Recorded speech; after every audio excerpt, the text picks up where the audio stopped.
Hola, buenas noches, ¿cómo están? Sean bienvenidos a otro programa de Impuestos a Impuestos.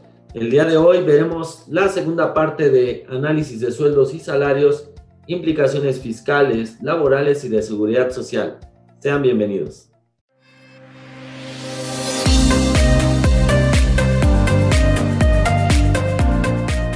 Conocimiento y experiencia. Jurisprudencia y tesis relevantes. Vanguardia en el ámbito tributario. Práctica y doctrina. Todo ello lo encontrarás en De Impuestos a Impuestos, con Armando Piedra. Hola, buenas noches, ¿cómo están? Sean bienvenidos a un programa de Impuestos a Impuestos. Pues bueno, quiero darle la bienvenida. ¿Cómo estás, mi estimado doctor Jaime Flores? ¿Cómo estás? Gracias, Armando, todo muy bien. Buenas noches a todos. Buenas noches. Mi estimado próximo doctor Hamlet González. ¿Cómo estás, mi estimado Armando? ¿Cómo estás, Jaime? Siempre es un gusto. Buenas Pues noches. bueno, la ocasión pasada estuvimos viendo todo el tema de sueldos y salarios, con todo esto que ha pasado de la reforma de la prohibición de la subcontratación y de permitir la subcontratación especializada y bueno, todo este asunto. Y nos hemos dado la tarea de ver todo el tema de sueldos y salarios en su tema laboral, fiscal y de seguridad social. El programa pasado pues, solamente pudimos ver parte de la Ley Federal del Trabajo, revisamos los conceptos de trabajador, patrón, lo que es un servicio personal subordinado, la duración del contrato individual de trabajo, jornadas de trabajo. Y bueno, para terminar el tema laboral, pues vamos a tocar el capítulo 3. ¿Te parece, Jaime? Que se refiere a los días de descanso. Y este capítulo 3 en la Ley Federal del Trabajo, pues bueno, empieza en su artículo 69. Yo creo que me daría la tarea de leer el artículo 69 y de ahí empezamos con la plática, ¿les parece? Ok. Nos dice, por cada 6 días de trabajo disfrutará el trabajador de un día de descanso, por lo menos con goce de salario íntegro. Y así es como nos arrancamos con el tema de días de descanso y ¿qué nos empiezan a decir estos artículos, mi estimado Jaime? Bueno, en principio eso, ¿no? Que de acuerdo a la legislación, el trabajador debe tener derecho a un día de descanso en la semana por lo menos, y que además ese día de descanso debe procurarse que sea el día domingo. Particularmente este hecho de que el día de descanso sea el domingo atiende a características religiosas, familiares, deportivas incluso del mexicano, que en su momento se valoraron para establecer que el día de descanso tendría que ser el domingo. Y entonces se estableció en la ley que por 6 días de trabajo que tenga una persona tendrá derecho a disfrutar un día de descanso. Mencionaba, se tendría que procurarse que sea el día domingo. Sin embargo, también establece la ley, que creo que lo comentamos la semana pasada, que las horas del día sábado se podrían distribuir entre los demás días de la semana. Esto es, hablando por ejemplo de una jornada diurna que comprende 8 horas como máximo, o la nocturna 7 o la mixta 7 horas y media, pero hablando de la diurna, si se pretendiera que las personas no trabajaran el sábado, que nos adecuáramos a este esquema que se conoce coloquialmente como de semana inglesa, las 8 horas del sábado se distribuyeron entre los demás días de la semana, 8 entre los 5 días, cada día le aumentaríamos 1.66 horas, 1.6 horas, y entonces las jornadas en lugar de ser de 8 horas serían de 9.6 horas diarias. Eso más la hora de la comida, y entonces eso evitaría que el trabajador prestara sus servicios el día sábado, o por lo menos las horas de la tarde del sábado, como se llega a trabajar en muchas empresas, nada más mediodía el sábado, y las demás horas se podrían distribuir entre los demás días de la semana. Que en nuestro caso creo que trabajamos más de las 8 o 9 horas, más que las que nos correspondería para descansar el sábado, y el sábado seguimos trabajando, ¿no? Sí, que incluso se ha hablado en la idea de hacer un esquema tendiente mucho más a un modelo europeo, trabajar como máximo 40 horas, por ahí cuando se hizo la reforma a la Constitución de la Ciudad de México, se le dio esta denominación a la Ciudad de México, se pretendía incorporar un modelo así, un modelo de un máximo de 40 horas a la semana, y no de 48 como está contemplado en esta disposición que tiene muchos años en la Ley Federal del Trabajo. Pero sí, efectivamente, la realidad es que muchas veces incluso nos excedemos de esos tiempos, ¿no? De las 48 o de las que sea. Así es. Muy bien, y mi estimado Hamlet, el artículo 74 nos habla de los días de descanso obligatorios. Sí, ahí habla de los que están establecidos, por ejemplo, el 1 de enero, el primer lunes de febrero en conmemoración del 5 de febrero, el tercer lunes de marzo en conmemoración del 21 de marzo, el 1 de mayo, el Día del Trabajo, ¿no? El 16 de septiembre, el tercer lunes de noviembre en conmemoración del 20 de noviembre, ¿no? El 1 de diciembre de cada 6 años cuando hacemos cambio de gobierno, y cuando corresponde a la transmisión más bien del poder del Ejecutivo Federal, el 25 de diciembre, que es Navidad, y claro, y luego lo dice, ¿no? en su fracción novena, ¿no? Y lo que determinen las leyes federales y las leyes locales electorales, ¿no? Porque pues a fin de cuentas va a haber fechas en donde de acuerdo con los calendarios electorales pues también los vamos a tener que determinar así, ¿no? Y esos son días de descanso obligatorio, de acuerdo con el 74 de la Ley Federal del Trabajo. Muy bien, para irnos un poquito más rápido, el capítulo 4 ya nos habla de las vacaciones, ¿no? Que nos habla el artículo 76, donde nos dice, los trabajadores que tengan más de un año de servicio disfrutarán de un periodo anual de vacaciones pagadas, que en ningún caso podrá ser inferior a 6 días laborales y que aumentará en 2 días laborables hasta llegar a 12 por cada año subsecuente de servicios. Después del cuarto año, el periodo de vacaciones aumentará en 2 días por cada 5 de servicios. Es decir, ya vimos lo que es trabajador, ya vimos lo que es un patrón, ya vimos lo que es la jornada, ya nos está diciendo, oye, hay días de descanso y hay pues también vacaciones, y en el caso del 79 dice que las vacaciones no podrán compensarse con una remuneración. Es decir, este artículo, yo he visto que en muchas empresas dicen, bueno, que no se vaya de vacaciones y págaselas, ¿no? O las que no gozó, pues págaselas. Yo creo que nada más falta aclarar si las vacaciones es salario o no es salario. ¿Qué piensas, mi estimado Jaime? Bueno, las vacaciones propiamente es un periodo en el cual tú vas a ausentarte de tus labores para tomar un espacio de esparcimiento, no vas a trabajar y sin embargo se te va a pagar por esos días el concepto de vacaciones. Si lo viéramos desde el punto de vista de las remuneraciones que recibe un trabajador en el año, al trabajador se le pagan 365 días, ubicándonos en este año en el que le corresponden vacaciones, serían 359 días que le estamos pagando por concepto de salario, y los otros 6 días que también serían un salario sin que se presente a trabajar, sería una prestación incorporada dentro de los mismos emolumentos que recibe en ese ejercicio. En todo caso, el pago adicional que le corresponde al trabajador es el que se establece como concepto de prima vacacional, un 25% adicional de los días que le corresponden de vacaciones, 25% por lo menos, ¿no? Que se establece así. Que ese está en el artículo 80 de esta misma ley, ¿no? Así es, y señalar esta parte, ¿no? Que a veces suele ser importante porque cuando hay revisiones de la Secretaría de Trabajo y Previsión Social, que es un tema que hemos estado abordando en otros programas, resulta que tenemos prácticas en donde no se hace una distinción del tiempo que le pagas de vacaciones. Por ejemplo, una cuestión tan sencilla como poner en un recibo de nómina, estoy pagando tantos días de salario cuando el trabajador se fue de vacaciones y tanto de vacaciones. Pues a veces no hay medios para acreditar que efectivamente el trabajador disfrutó de sus vacaciones, y creo que uno sería así, ¿no? Ponerle, por ejemplo, en una quincena que trabajó 9 días y 6 días se le pagaron de vacaciones. Y ahí tendríamos la distinción, sería el mismo tratamiento, es un concepto grabado además para efectos de impuesto sobre la renta, y quedaría acreditado que efectivamente disfrutó de las vacaciones y que no estuvo durante ese tiempo de ausencia. Y la otra parte que también lo establece la ley y que muchas veces no lo atendemos de forma adecuada, está el hecho de que el trabajador, según lo que establece el artículo 81, debe de recibir anualmente una constancia de antigüedad y de acuerdo con ella establecer incluso el periodo que le corresponde disfrutar de esas vacaciones, lo cual también rompe con una discusión que muchas veces se tiene, digo, en el ámbito no técnico, en donde se dice, bueno, ¿y a quién le corresponde establecer el momento en que el trabajador se va de vacaciones? ¿Al patrón o al o al trabajador, y a veces no se define adecuadamente eso, ¿no? Muy bien.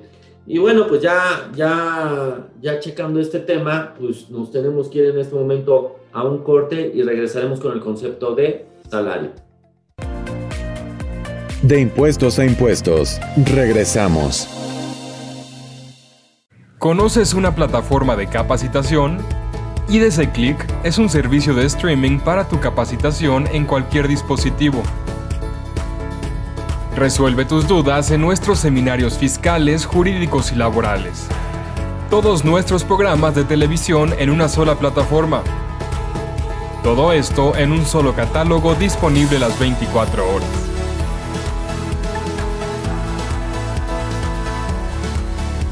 Únete a la familia IDC con la mejor plataforma para una capacitación completa. IDC Click, tu mejor opción.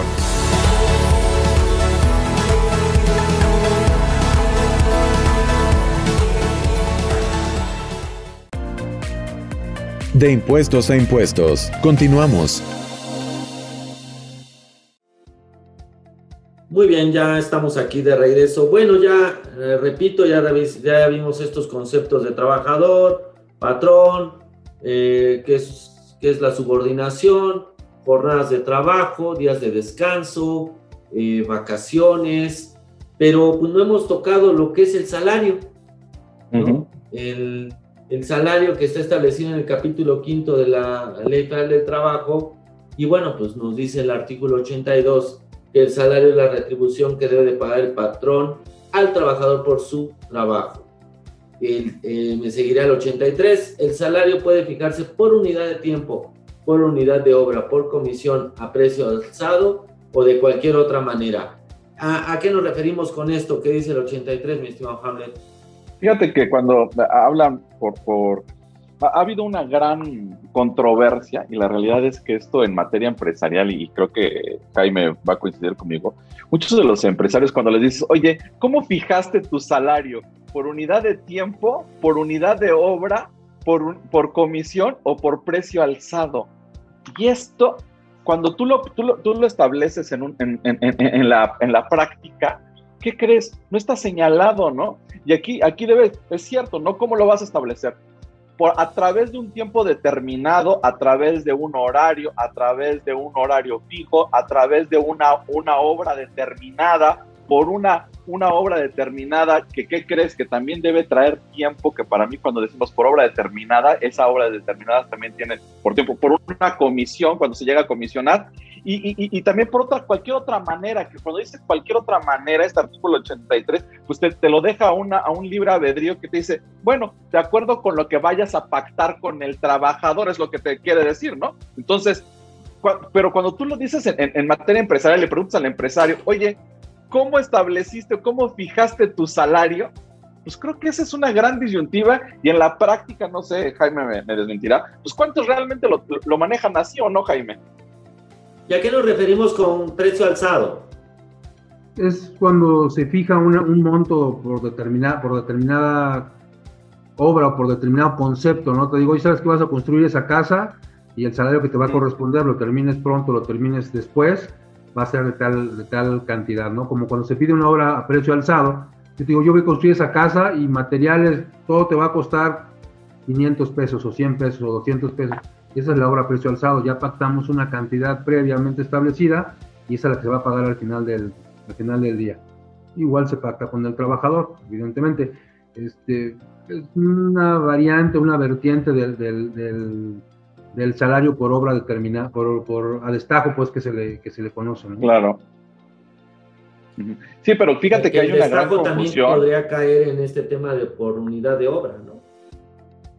Cuando lo dices a precio alzado, eso es cierto. Dices, bueno, vas a terminar de hacer esta obra y a mí no me importa si lo vas a terminar antes o después, o sea, antes o hasta el plazo establecido, porque puede ser antes o en la fecha establecida, ¿no? Porque realmente no podrías pasarte de esa fecha. Pero entonces dices, bueno, me vas a pagar independientemente que si lo termine antes, el precio pactado, aunque haya llegado al mínimo o al máximo, ¿no? Que a veces cuando se lo dices al empresario te dicen, ¿cómo? ¿No? O sea, si lo termino antes, ¿le tengo que pagar todo lo que acordé con él? Pues sí, claro, ¿no? Él lo hizo antes. pero ese término de alzado es tan confuso que cuando lo ves en la práctica, pues no lo puedes hacer, no lo puedes determinar, y más si se lo explicas al trabajador, ¿no?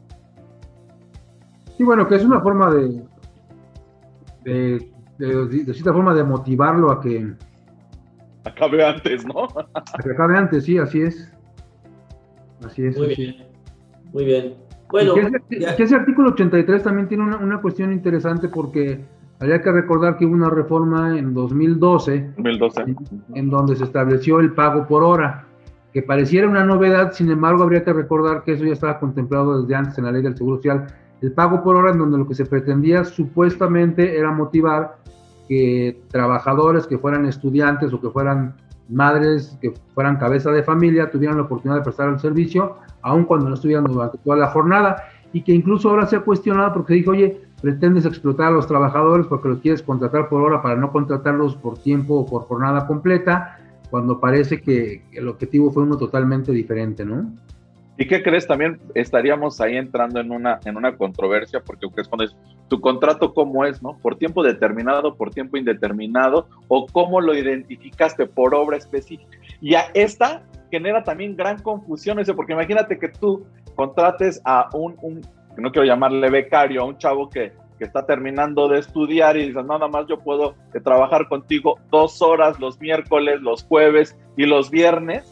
¿Cómo lo estableces, no? Porque pues también dices, es indeterminado, determinado, va a ser fijo, nada más es por un tiempo. Tendrías que establecerlo perfectamente bien en su contrato, ¿no? Sí, que se supone que tendría que ganar lo mismo que gana una persona en su misma posición, por la parte proporcional que le corresponde, nada más que hay una limitante. Por 1 hora, o por 2 horas, o por 3 las que trabajen, no le puedes pagar menos de lo que ganaría un trabajador en una jornada. Es decir, le tienes que pagar por lo menos el salario mínimo. Si trabaja 1 hora nada más, por lo menos le tienes que pagar el mínimo.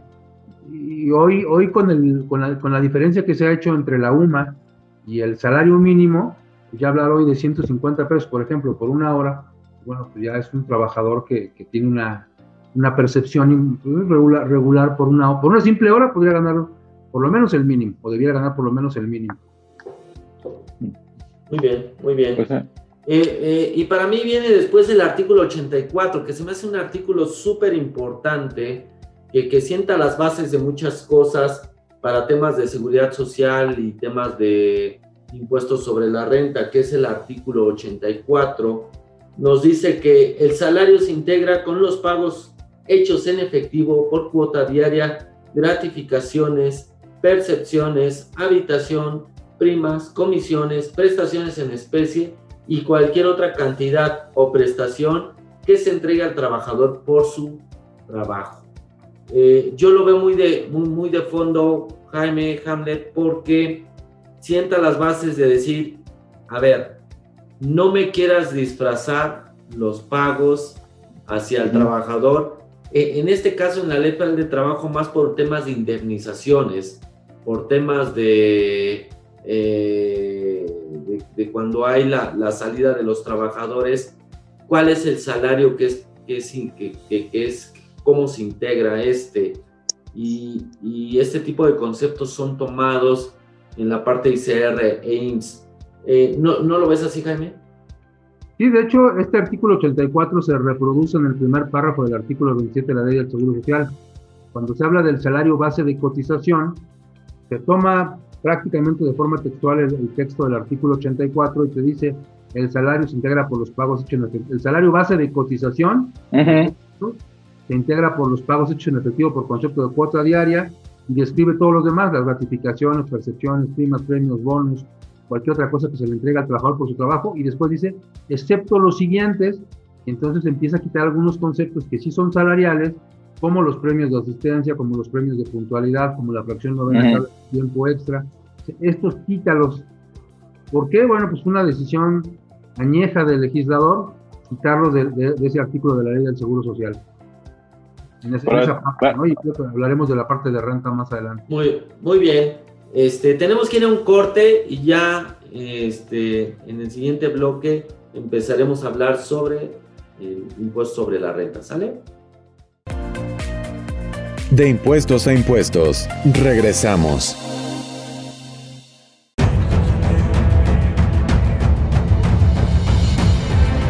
1986 nació Información Dinámica de Consulta con la misión de dar información a profesionales del ámbito jurídico. Evolucionamos contigo y en 2001 logramos informarte en tiempo real gracias al nacimiento de IDC Web. Dimos paso en el 2016 a Foro IDC, un evento de alto nivel para el impulso de la competitividad del empresario mexicano. En 2017, unificamos cada avance bajo el dominio www.idconline.mx. Hoy puedes encontrarnos en múltiples plataformas con información vanguardista y especializada para capacitar e informar a los elementos clave de las empresas.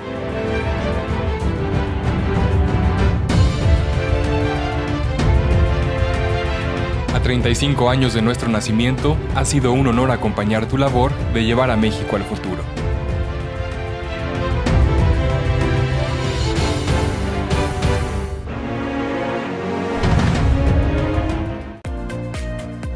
De impuestos a impuestos. Continuamos. Muy bien, con lo que platicamos ya anteriormente, pues hemos agotado temas de la Ley Federal del Trabajo, mi estimado Hamlet Jaime, y bueno, pues es importante pues, llegar al tema fiscal, ¿no? Al tema de la ley del ICR. ¿Con qué empezarías, Jaime, para empezar a estudiar este tema de sueldos y salarios? En la parte fiscal yo creo que incluso antes del capítulo primero que refiere a salarios, tendríamos que tocar las disposiciones generales del título cuarto, entre el capítulo 90 y el capítulo 94, en donde se establece en principio en el 90 que las personas... Y bueno, antes de eso creo que también el artículo 1, ¿no?, de la ley del ICR. Para definir el objeto de gravamen, ¿no?, de esta disposición, el artículo primero establece, y bajo 3 supuestos, ¿no? Si eres residente en territorio nacional, si no eres residente en territorio nacional, pero tienes un establecimiento permanente en México, y aún sin ser residente en territorio nacional, sin establecimiento permanente, pero obteniendo ingresos en México, personas físicas y personas morales tendrán que pagar impuesto sobre la renta por la obtención de ingresos, cualquiera que sea la fuente, ¿no? Entonces, bueno, hay de esas 3 variantes: si eres residente por todos tus ingresos, si tienes establecimiento permanente por los ingresos atribuibles, y si no eres ni residente ni tienes establecimiento por los ingresos que obtengas en México. Pero es un gravamen que fundamentalmente grava los ingresos. Entonces, en estricta teoría, todas las personas físicas y morales tendríamos que estar pagando impuesto sobre la renta. Digo en la estricta teoría porque, bueno, hay un amplio margen de informalidad en nuestra economía, no de ahora, de siempre, pero me parece que incluso en estos últimos tiempos se ha acentuado la parte de la economía que se recarga en la informalidad. Es una consecuencia lógica de una economía que no crece hacia el sector formal y que no genera estímulos para que la gente se incorpore al registro de contribuyentes y empiecen a pagar impuestos. Muy bien, ya de ahí nos tendríamos que pasar al título cuarto, ¿no, mi estimado Jaime? Al título cuarto. Estamos hablando ahí de las personas físicas, que al final está en el artículo 90. ¿Con qué artículo nos iríamos? ¿Con el 94?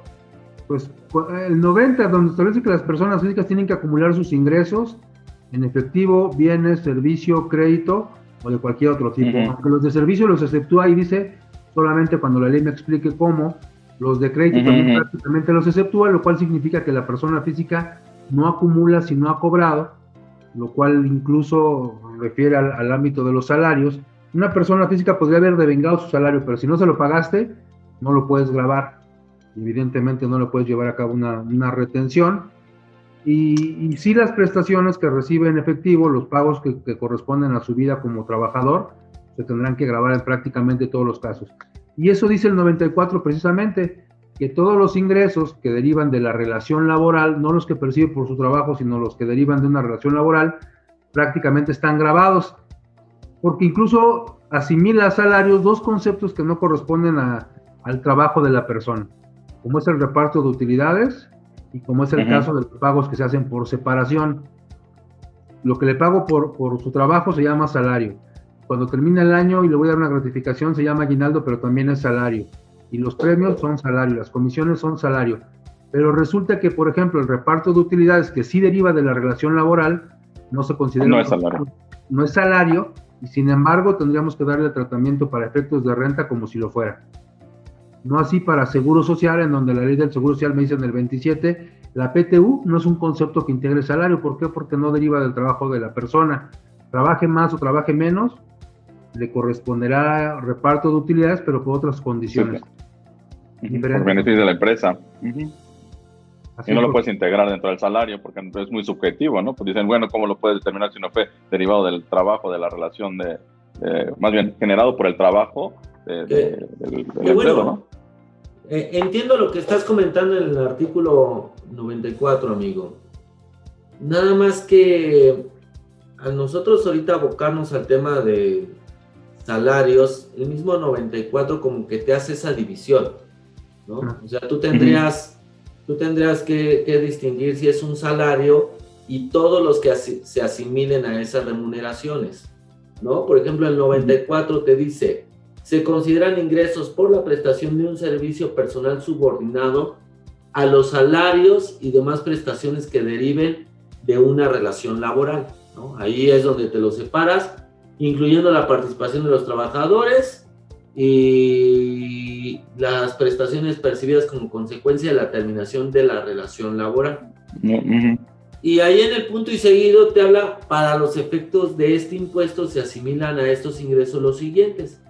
Y ya vienen otros, ¿no? Ya vienen aquí las remuneraciones y demás prestaciones obtenidas por los rendimientos de la federación, rendimientos y anticipos que otorgan los miembros de sociedades cooperativas, los honorarios a miembros, consejos directivos, los honorarios. Bueno, los honorarios que los preponderantes y por opción, ¿no? Fracciones 4 y 5.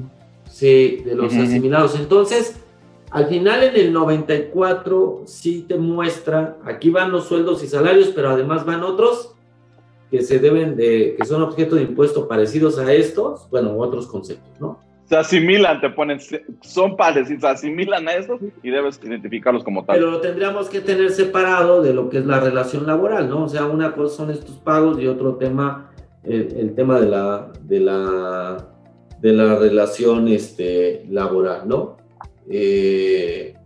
Bueno,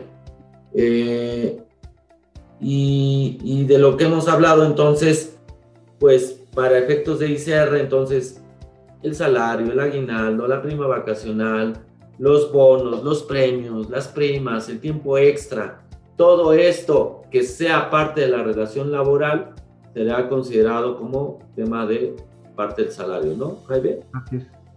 Así es. Digo, finalmente dice, algunos de estos no son salarios, en el caso específico del reparto de utilidades y los pagos por separación, pero trátalos como si lo fueran, con sus particularidades, porque ambos tienen partes exentas, y la parte de los pagos por separación además tiene un tratamiento particular.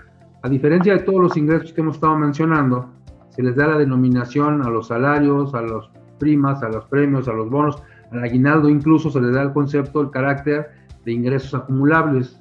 Acumulables que significa los sumas y les aplica la tarifa, si es para efectos mensuales la del 96 y es para efecto anual la del 152.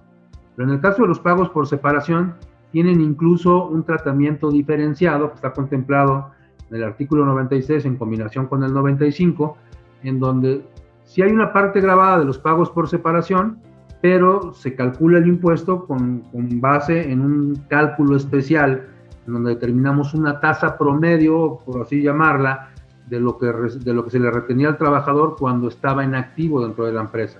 ¿A cuánto le cobrabas antes el porcentaje? Eso mismo aplícale a sus pagos por separación. Normalmente un pago por separación tiende a ser abundante respecto de lo que recibía el trabajador, que la indemnización, la prima de antigüedad, algún bono adicional que se le dé al trabajador. Entonces, para no afectarlo con la aplicación de la tarifa, donde lo mandaríamos a un renglón mucho más elevado, lo que se hace es hacer un cálculo congruente con lo que se le retenía al trabajador cuando estaba dentro de la empresa. Bueno, básicamente esa sería una diferencia importante, separar entre los que ya en la parte académica le llamamos acumulables y no acumulables, y es una separación importante, ¿no? Muy bien, pues bueno, tenemos que ir en este momento a un corte y enseguida regresamos. De impuestos a impuestos, regresamos. Vivimos en un mundo dominado por las tecnologías de la información y la comunicación. Los medios de comunicación mejoran el alcance y el impacto de nuestros productos y servicios. Incrementa tus clientes y gana posicionamiento en tu marca. Anúnciate en IDC y sé parte de los cambios que marcarán diferencias en los medios digitales 2021. Si estás interesado, mándanos el siguiente código para hacer válida la promoción especial que IDC tiene para ti en conmemoración de sus 35 años.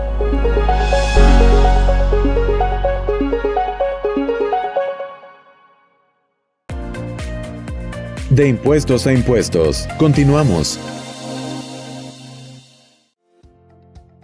Bueno, pues nos encontramos aquí en el artículo 94 de la Ley del Impuesto sobre la Renta, sobre todo este capítulo de sueldos y salarios, y en general por la prestación de un servicio personal subordinado, que es en el capítulo 1 del título 4. Y bueno, hemos hablado ya de los salarios y hemos dado algunos conceptos, pero ¿en qué momento o en qué fracciones nos señalan los honorarios asimilados, Jaime? Sí, esta figura de los honorarios asimilados, que así le decimos en el ámbito contable fiscal. Así es. En términos reales son prestadores de servicios independientes. O sea, no hay un concepto que diga honorarios asimilados en la ley. No propiamente, lo que pasa es que está hablando de prestadores de servicios independientes, es a lo que refiere. Que se asimilan.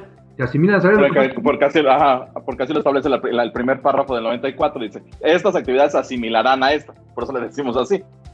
Son conceptos que no refieren a trabajadores, pero que sin embargo dice, para efectos de calcular el impuesto, les darás el tratamiento como si fueran trabajadores, y eso significa que les aplicaremos el artículo 96 y les efectuaremos la retención correspondiente.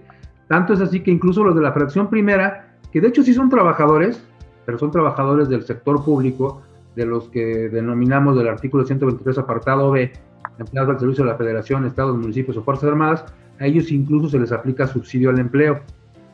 Son 7 fracciones, a la primera les aplicamos subsidio al empleo. Luego los de la segunda, sociedades cooperativas, sociedades civiles y acciones civiles.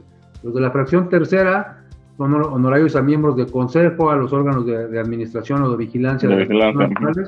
También, pero a ellos con la particularidad de que les tienes que retener el 35%, salvo que además llevan a cabo servicios subordinados.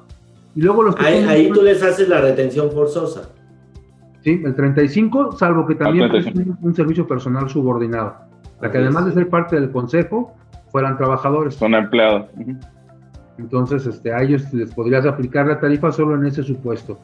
Y la fracción cuarta, que hoy incluso podría ser un caso muy común, refiere a profesionistas, por ejemplo, que se quedan sin empleo, no tienen oficina, pero sin embargo empiezan a tener clientes. Entonces empiezan a prestar el servicio y le dice el cliente, no te preocupes, como nos pasa a muchos cuando empezamos, no tienes oficina, pero yo creo que tú me hagas la contabilidad o que me lleves la parte jurídica, entonces préstame el servicio para acá en mis instalaciones sin que haya una subordinación.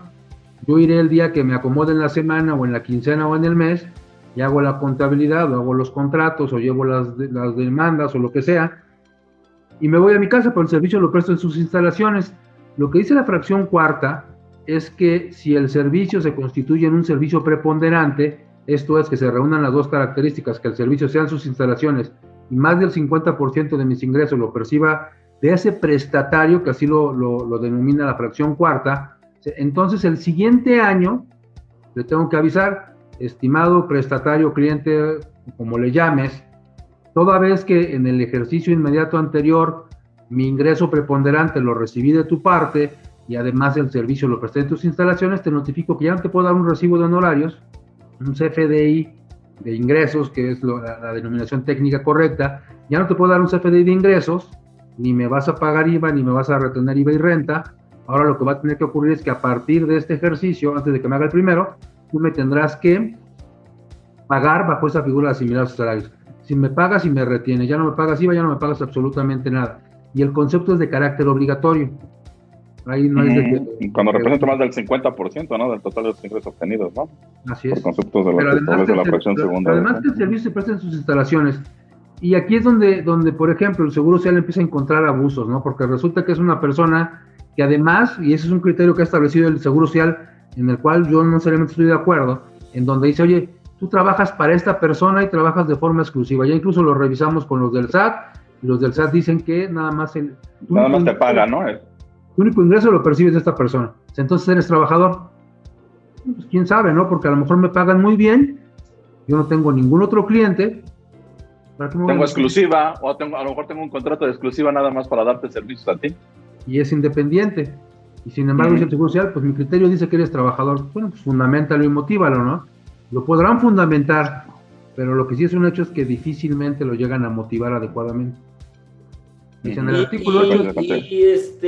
Y bueno, ahí ya, después de esto que has comentado acertadamente, pues ya tendríamos que estudiar la fracción quinta, ¿no? Donde propiamente te da la entrada al honorario asimilado, ¿no? Los dos son honorarios asimilados. Nada más que el de la fracción quinta es opcional. Así es. Estamos hablando de un prestador de servicio independiente que trabaja al amparo de un contrato así, un contrato civil, pero que sin embargo le dice a su prestatario, a su cliente, ¿sabes qué, cliente? Que yo opto para que en términos del artículo quinto me asimiles a salarios. Ya no te voy a dar CFDI, ya no vas a pagar IVA, págame lo que me tengas que pagar o lo que hayamos pactado. Ya hazme la retención. Y retén mi impuesto sobre la renta. Y de ahí es de donde ha surgido, porque esto tendría que estar formalizado en dos documentos: el contrato de prestación de servicios personales independiente y luego la manifestación para que en términos de la fracción quinta del artículo 94 le manifieste yo al prestatario que deseo que me retenga o que me pague como asimilado. Como si fuera un salario. Pero entonces hay gente que ha dicho, bueno, si tenemos un contrato y tenemos una manifestación, los juntamos, que se casen y que tengan un hijo feo que se llama contrato de honorarios asimilados a salarios, y ellos inventaron el famoso contrato, y ese contrato está tan mal hecho que le ponen incluso características de orden laboral. Exacto. De repente es un contrato de honorarios, pero dice, y el trabajador tendrá que entrar a esta hora. Claro, lo vuelven laboral cuando es un contrato de prestación de servicios. Prestación de servicios, que no deben contener. Antes de irnos al corte, ya nada más quisiera leer esta fracción quinta, que nos dice, los honorarios que perciban las personas físicas de personas morales o de personas físicas con actividades empresariales a las que presten servicios personales independientes, cuando comuniquen por escrito al prestatario que optan por pagar el impuesto en los términos de este capítulo. O sea, es un contrato de prestación de servicios personales independientes con una solicitud de que se le retenga el impuesto conforme a un tema de sueldos o salarios, ¿no?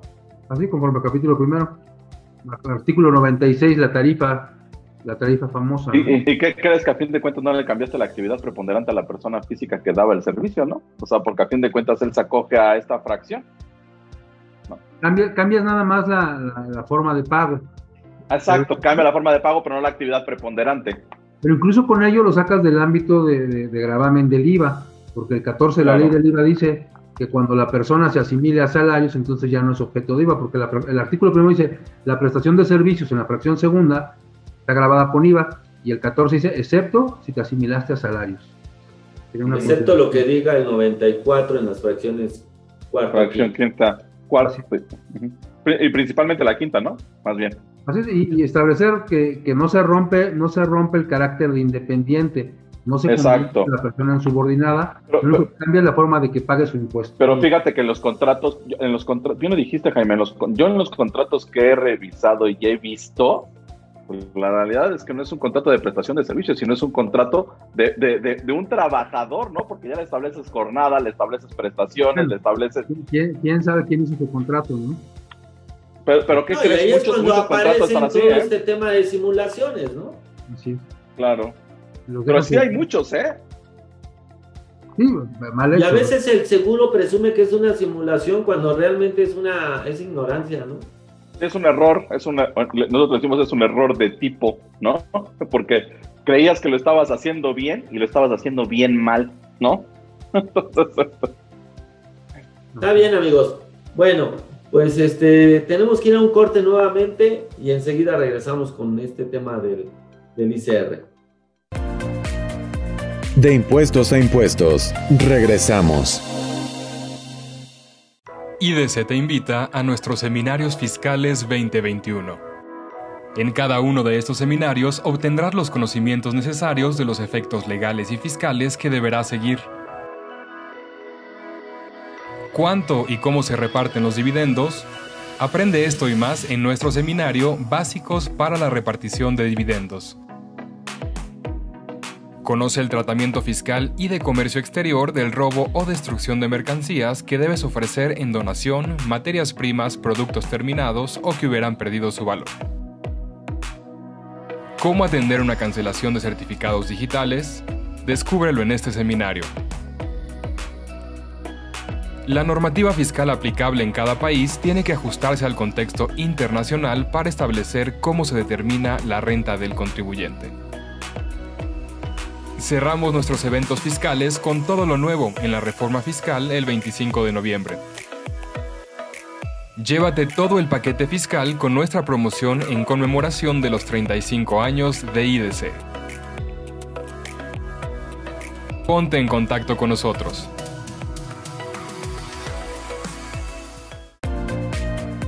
De impuestos a impuestos. Continuamos.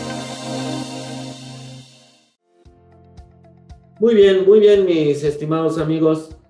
Pues, Jaime, ahora tenemos que entrar al tema de ingresos en servicio, ¿no?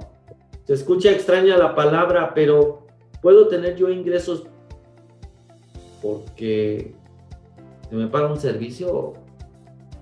Sí, más que en servicio, era por un esquema de beneficio. Fíjate que hace muchísimos años, incluso estábamos hablando del siglo pasado, de por ahí del año 93, 94, que fue cuando se derogó esa fracción, había un artículo muy famoso en el sector financiero que era el 78A. Y entonces ese artículo 78A decía que cuando un trabajador de un banco, por ejemplo, es que los bancos le prestan y le prestaban dinero a sus trabajadores a tasas preferentes, y entonces al legislador se le ocurrió decir, cuando el banco le presta dinero a su trabajador a una tasa preferente, el trabajador tiene un ingreso en servicio.